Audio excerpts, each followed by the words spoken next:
Sweet. Yeah, Carrie said she's like this big and the rest is just fur, which is awesome.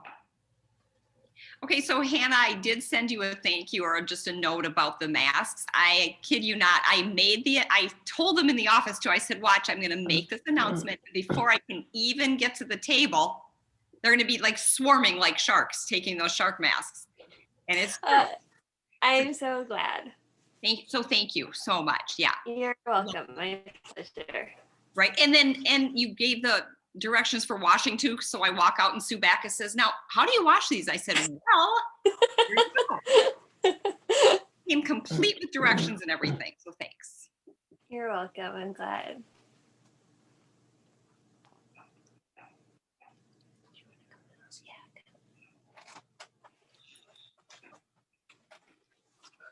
Hello, everyone who's joining us. Thank you for coming.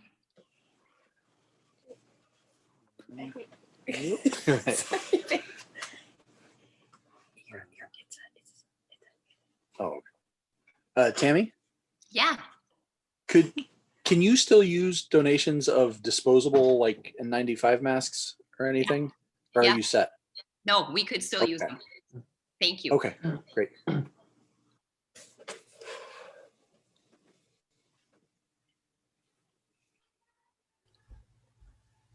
Let's just wait 1 or 2 more minutes, give people a chance. Might be settling in or just finishing up dinner.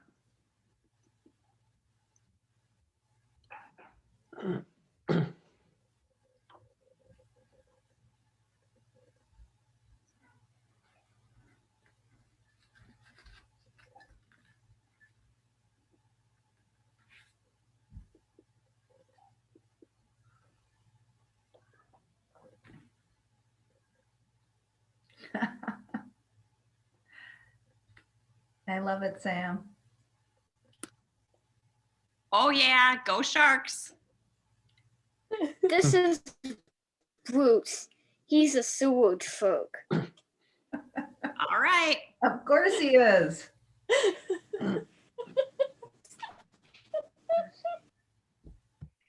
Sam, did you show Tim? Has Tim seen the shark? He hasn't, but I suppose I should owe him, as he's a big helper. Yeah, I bet. I think we're showing until next time, yeah? Yeah. Okay. Okay. Got it. Love it.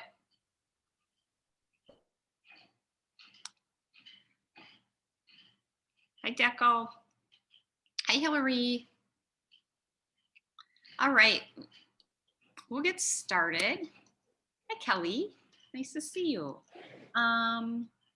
We'll get started, and then if there are questions, please put them in the chat. I'll stop and take questions as well. We'll do some updates. We'll talk about budget. We'll talk about next year a little bit. I think that's all I have. You know, I need to say this. Jim Moore texted me, and he was waiting for like roadside assistance.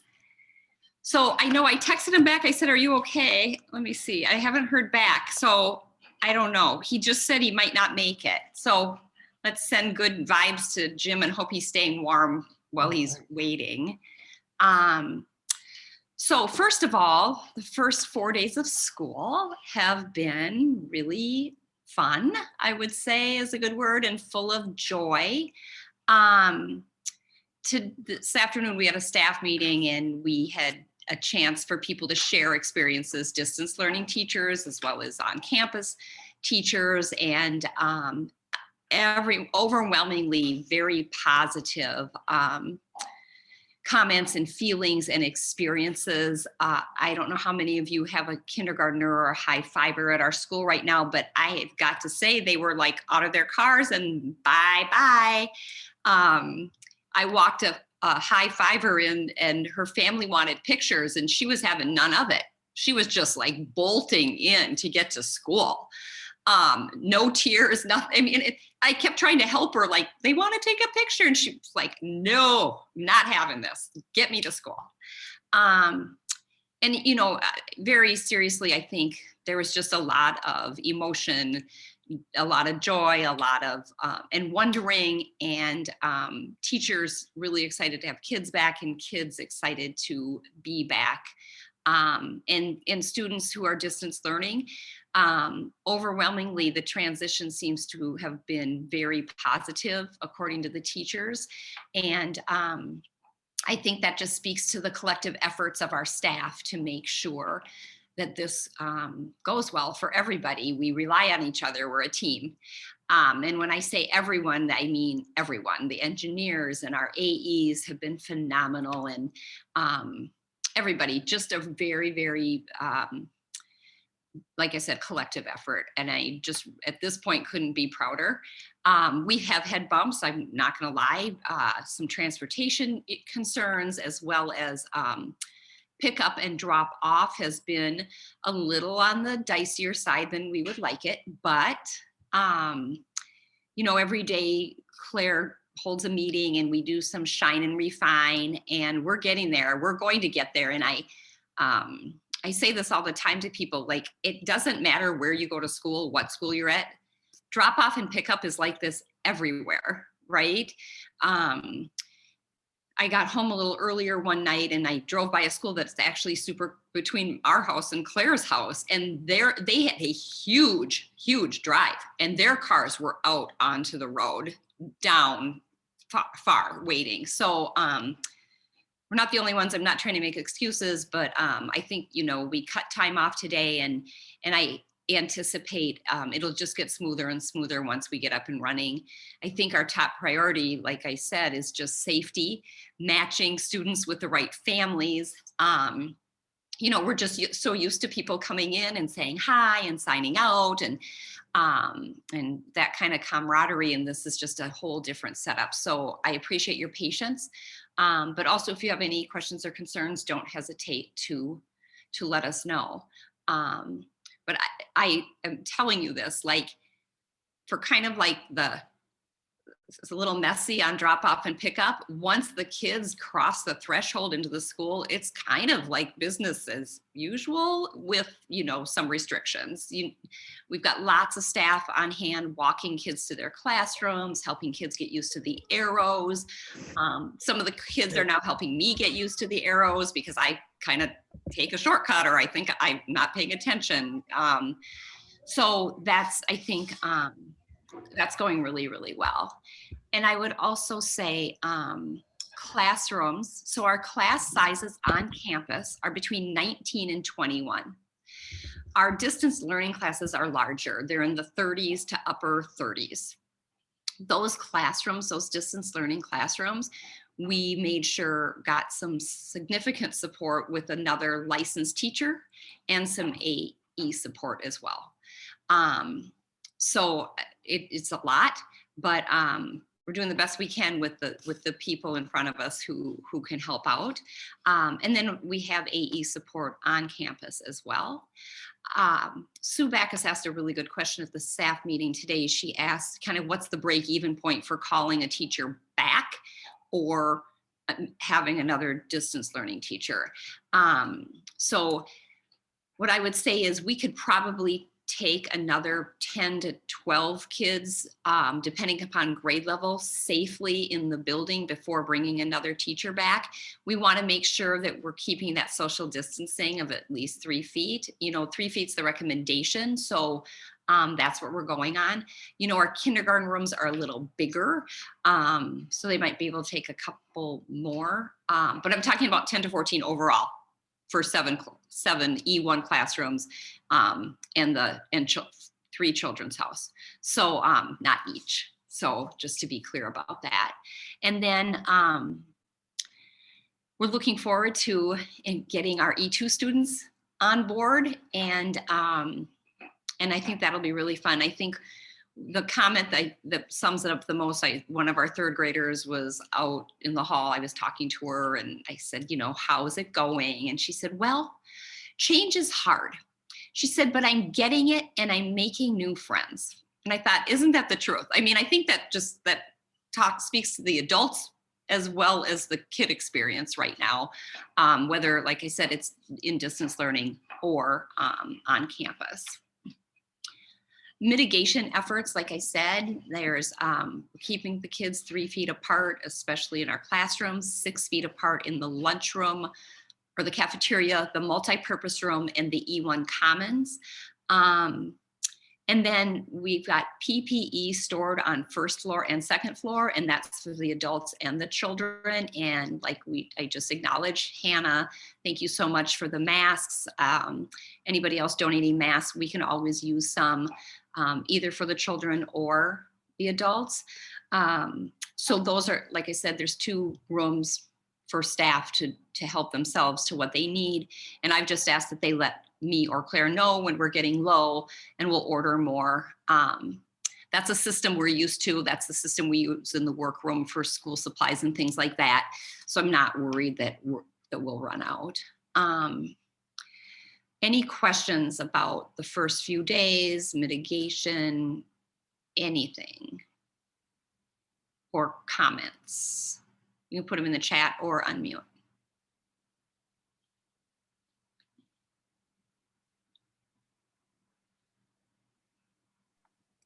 Tammy, I have a question. My kids stayed distance learning, but we went into that knowing that, you know, there was potential to make a choice to return them if things were going better, you know, or we needed to make that change for whatever reason. But Yeah. based on what you're saying about the, you know, the potential, the trying to keep the distance and having a number of students, was that based on not bringing more teachers back?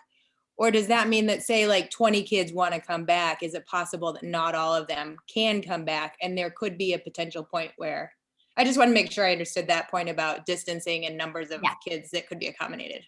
Yeah, sure. So you're right. So if we got 20 kids back, we would bring a teacher back.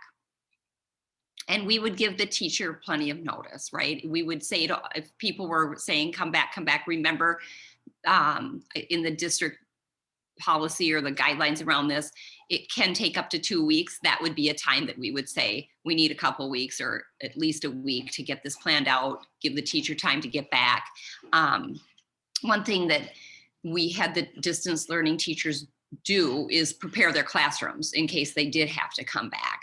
So, so we're just going to take some time. So does that make sense? So as of right now, we could probably take 10 to 14 more students and not bring a teacher back.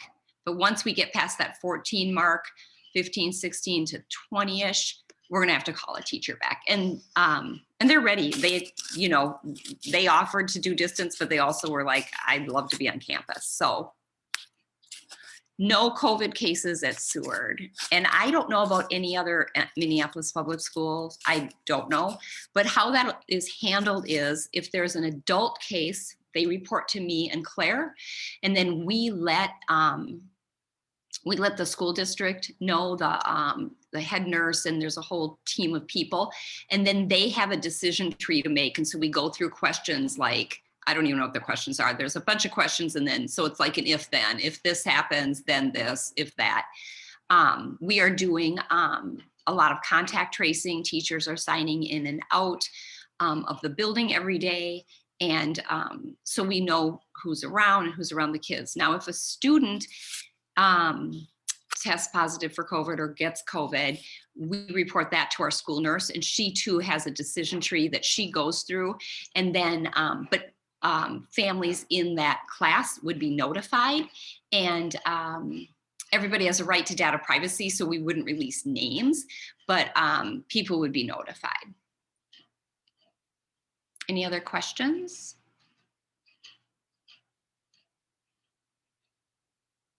About that? All right, well,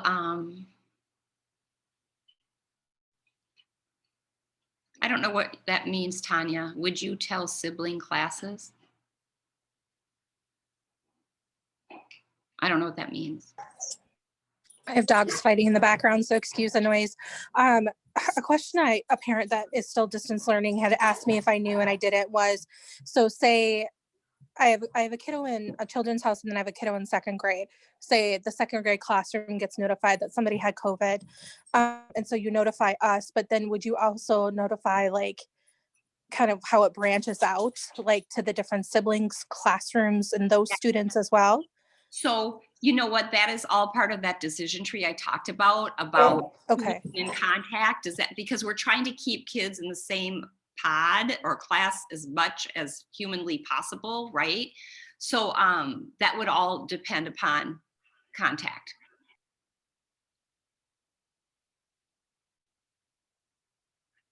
And Hillary, I'm not sure, like, I think our staff was pretty good about either saying, I'm happy to come in and teach, or I'm happy to teach from home. So I would say everyone's been accommodated. I don't know how else to answer that question.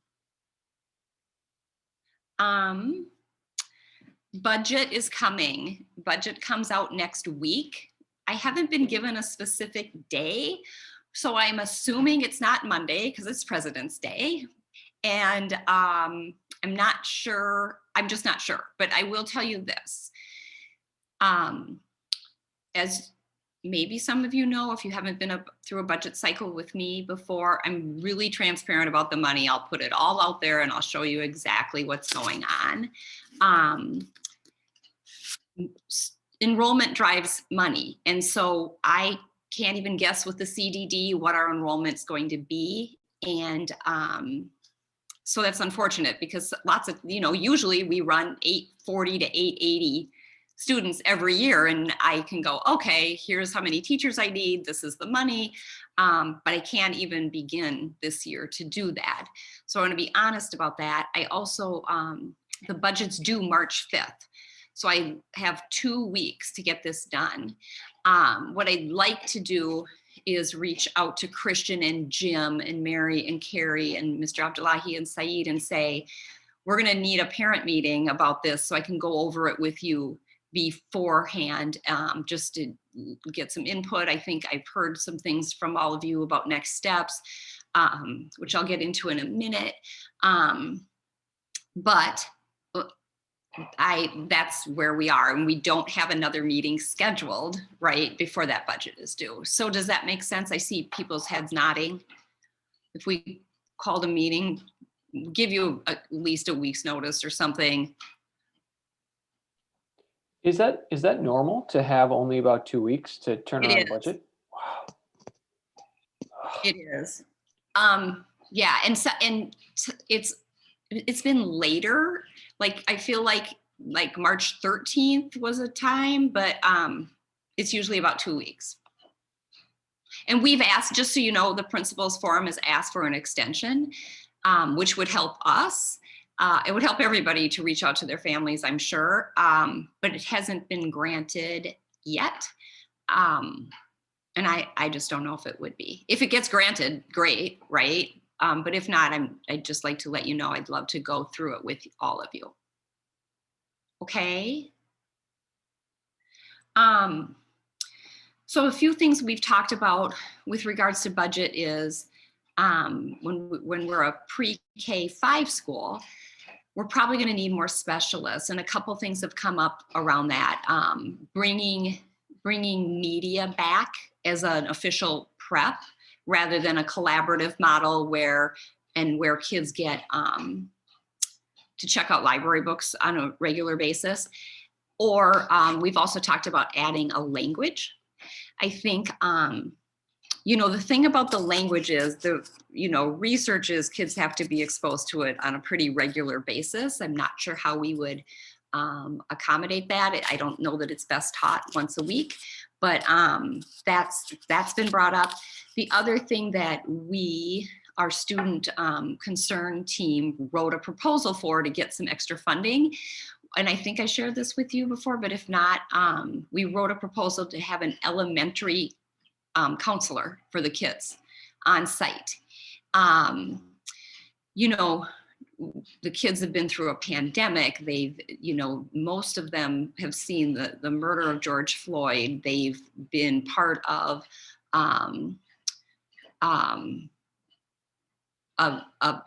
politics and an election that was super stressful. I mean, there's just a lot going on with our kids. And I think we think that it's a smart thing to have a team, including an elementary counselor on campus, just to help kids.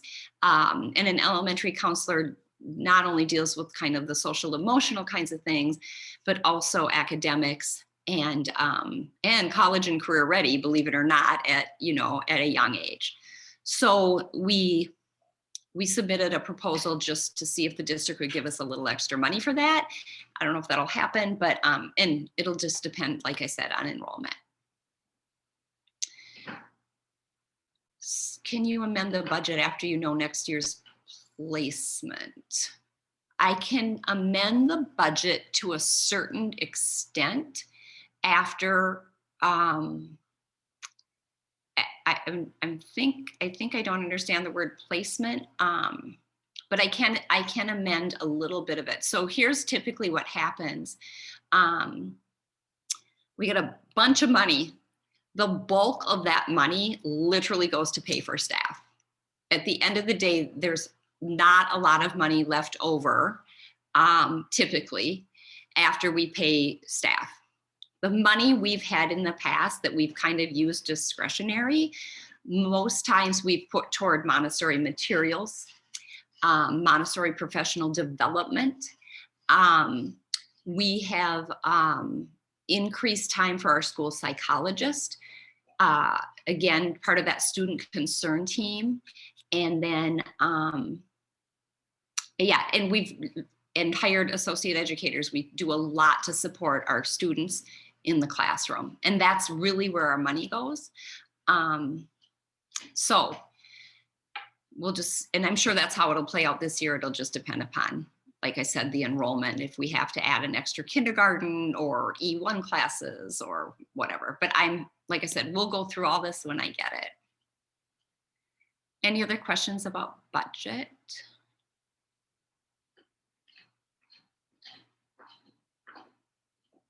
All right. Speaking of next year, I want you to know Ayana, our Montessori coordinator, has been ordering lots of materials to equip classrooms. She's also done an inventory, and we're trying to even out materials so everybody has the same things in their classrooms. We're really excited about this. The orders she's been doing, they've been starting to arrive, and for Montessori teachers and people in Montessori schools, when those materials arrive, it's like a holiday. It's like presents. It's so fun to open and get them out to teachers. We literally have taken over Mohamed's science lab to store all the materials. So that's exciting. And then also just some things that will happen. E2 will move up to 3rd floor. So our 4th and 5th graders will be upstairs, and that's exciting. And then some of our E1 teams will move up to 2nd floor. And that's exciting. So there'll be some moves made in the spring, and we're looking forward to it, to be honest. We are going to ask for a 6th grade.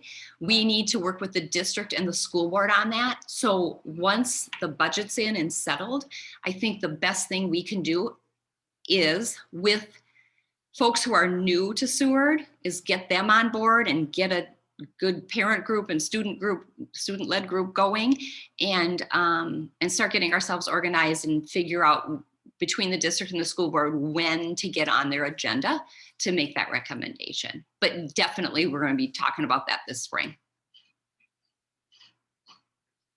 Okay, any questions about 21, 22? I guess I'll just give a reminder, because I was talking about it with another colleague whose start time also changed to the 9:30 start. Just that Rec Plus at Matthews Park will be doing our before school care and activities for the kids. Okay, anything else about that?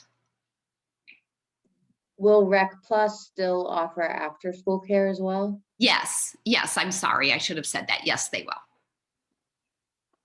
I'm looking forward to working with them. We've always had a good relationship with the park. It's something I'm really proud of. And it goes really well with them. So I think it'll be a good thing for our kids in the morning. Do you know, Tammy, if the like school after school programs like Gems and Guys and Chess Club, are those going to be before school also, or are those going to stay after school, or do we No. not know yet? You know what? They will stay after school. And here's why. Oh. Because all the buses are busing kids in the morning, right? Sure. And we have asked, it's not that we haven't asked if we could do the before school, but we've been told no, and that's the reason. Okay. Yeah. So, and the same thing with community ed, Katie, we need buses to get the kids. Any other questions about that? Anyone? Okay, that's all I have. But if you have questions or want to discuss a topic, I'm open. Or did I forget something? Any staff member want to add anything, or Carrie? I would like to just a quick remind everyone that the read around is in March, and the upcoming splash is going to be focused all on reading, and we'd love responses from families, and both from kids and adults. Books you're reading, books you love, doesn't have to be current, or books that you want to read, and you can email them to me, and I'll compile them and send them to Splash. But it'd be fun to have just a lot of books at different levels in the Splash. So that'd be great. Thank you. Okay, and that reminds me, today Ishmael and I don't even know, a couple other kids said, Tammy, are we having a book fair? I'm like, yes, absolutely, we're having a book fair. I think that's so fun that they would think of that, right, on their second day of school. So thank you. Christian, go ahead. So, you know what, we in terms of the book fair, where we have a bunch of books for sale, we can't have that this year, right? Okay, sorry. Do that. We are, though, having, I'm going to bounce off of what Carrie was mentioning. We are having read around. So like, for those of you who don't know, we do this in the past. It's a really fun thing for us to do. It's an annual fundraiser that the PTA does. And at the same time, we encourage your kids to read. So we'll help your kids set goals for reading, for basically time with books, and that could be you reading, that could be them reading. We have an online tool that we're going to be using for them to actually log their hours and log their time. And hopefully this March, just putting people in front of a book is going to take everybody away from screens for a little bit. I think that's a big thing. I think that's a big deal.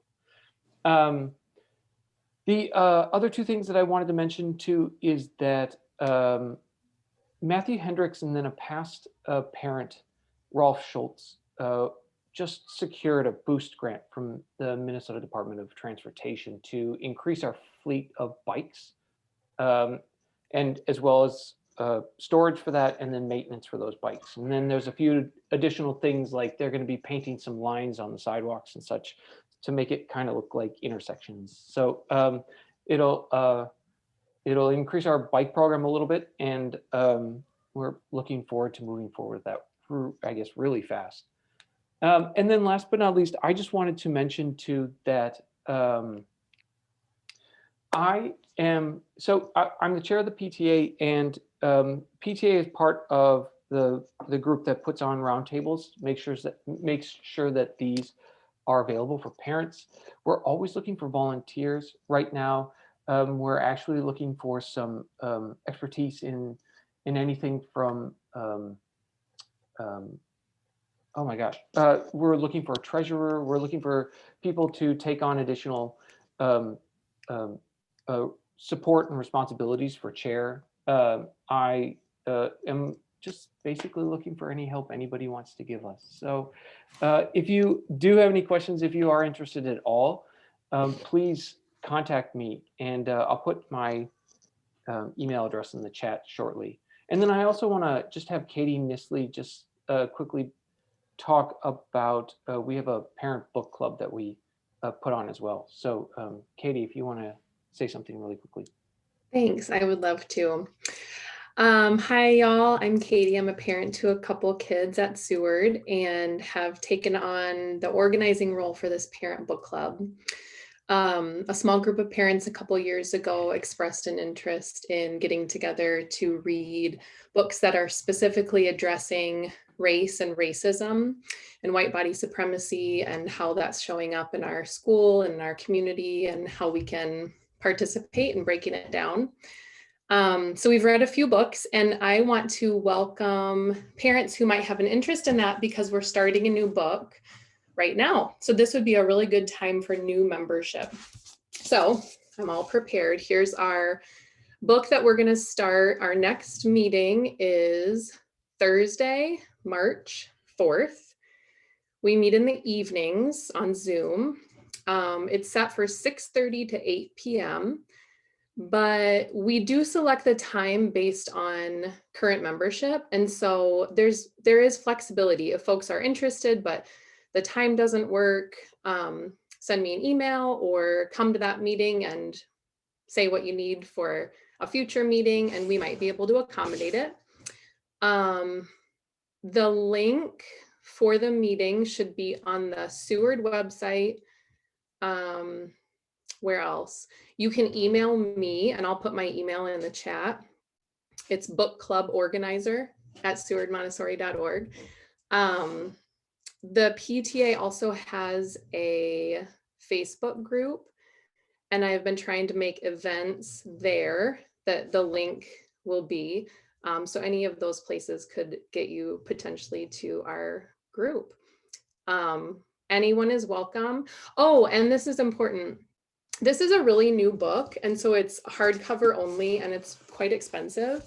And we live in this neighborhood where, you know, you put this call out and people offer up their books. So I have been able to find a couple of like total strangers, like people that I don't know, but I just kind of said, hey, does anybody have this book that this book club could borrow? And I think that I've got maybe 3 donated and 3 borrowed. And then I also have an audio book that somebody offered, which I think is a great option.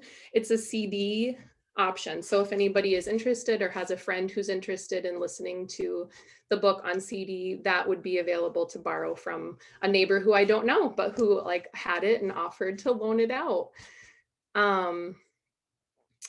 If you have questions, you can email me. If I know there's a couple other book club parents who are on the call. So if I missed something, or if you want to add anything, I would love to hear what you have to say.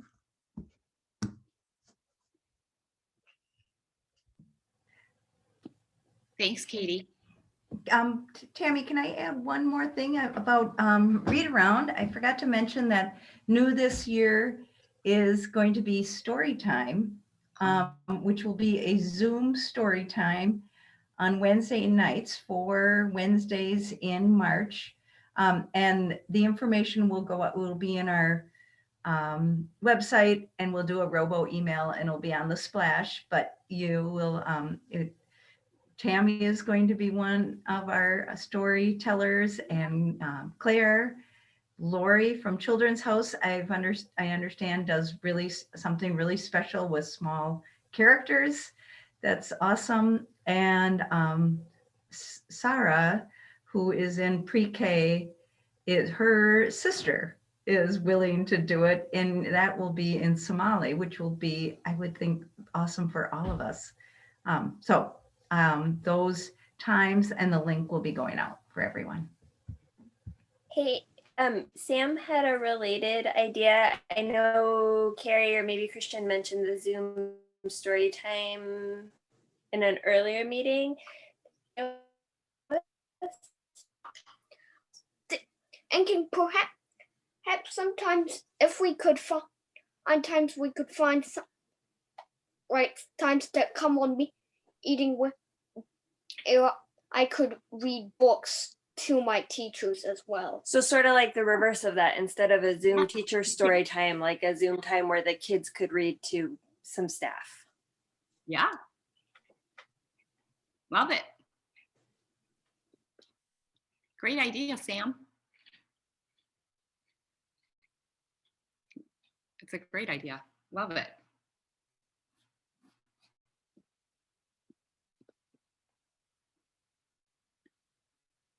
Yeah.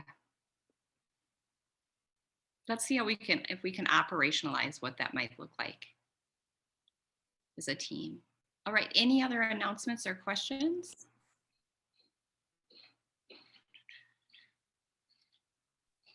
I have a question. Does anyone know if the Trash for Cash is still going on? I don't know.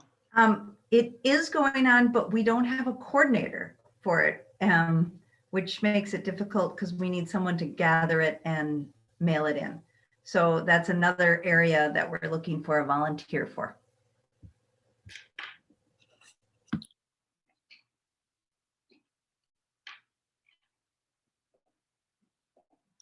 All right, anything else? All right, you guys, let's stay warm. We're gonna get through this. Next week's gonna be really warm again, meaning in the 20s. All right, thank you, everyone. Have a good night. Thank you. Thank Good night, you everyone. for coming. Good night.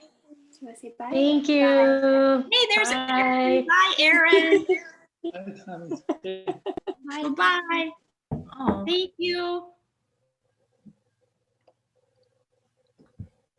Good night. Bye. I'll see some of you tomorrow.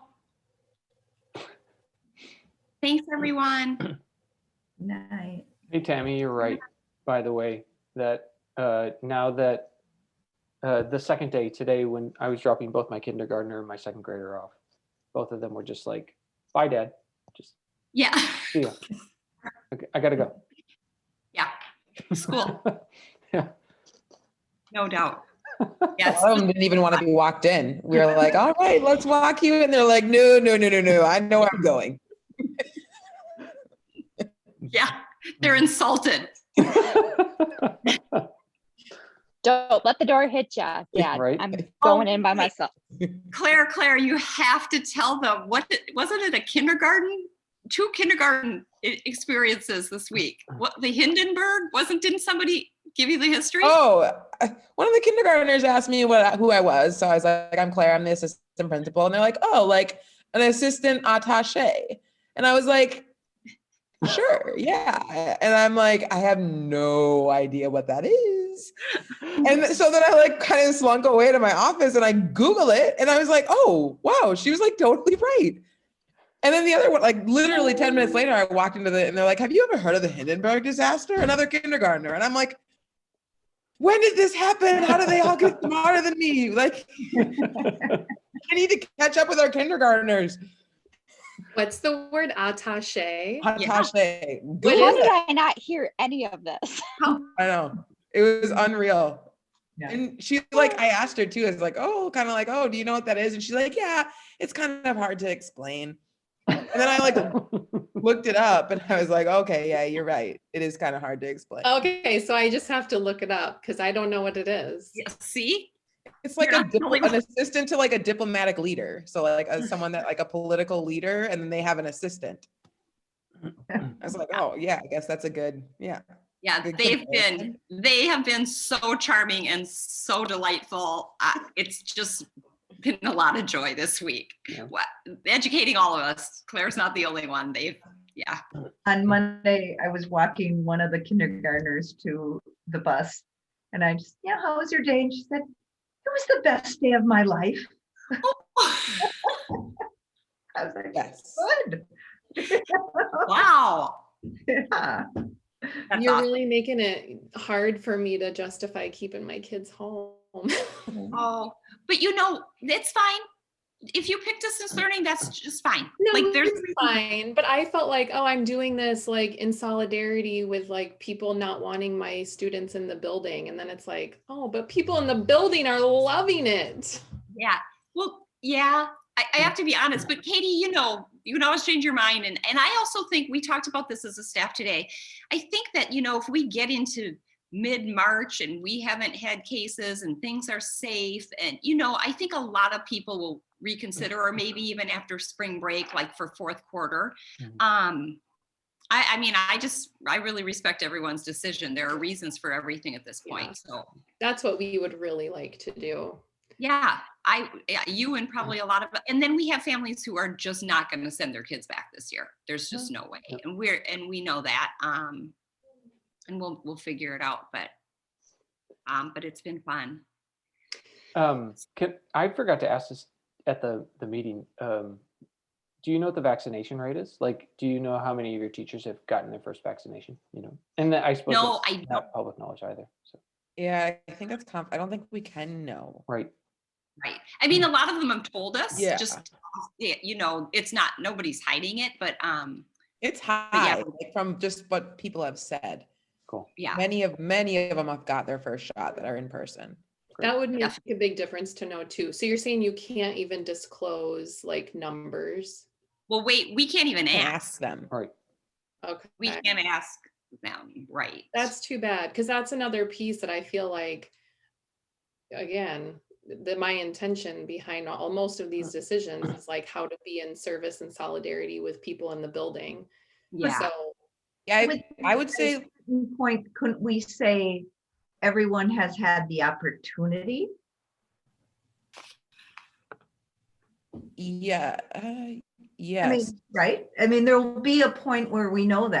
There was a point where there was a little bit of a wait list, and I think we got a lot of people off that wait list by now. But I know there was that at some point. But I think they've emailed again. It's hard to know because they don't have to tell us. Right. But I would definitely say the majority of our staff have gotten their first shot, and I would say the majority of the in-person, right, not the distance, but the in-person teachers, and even the ones that chose distance. So some of the ones that are teaching distance right now, they've got their shot as well. I'd say by the end of February, the majority would be vaccinated. that's really helpful to know.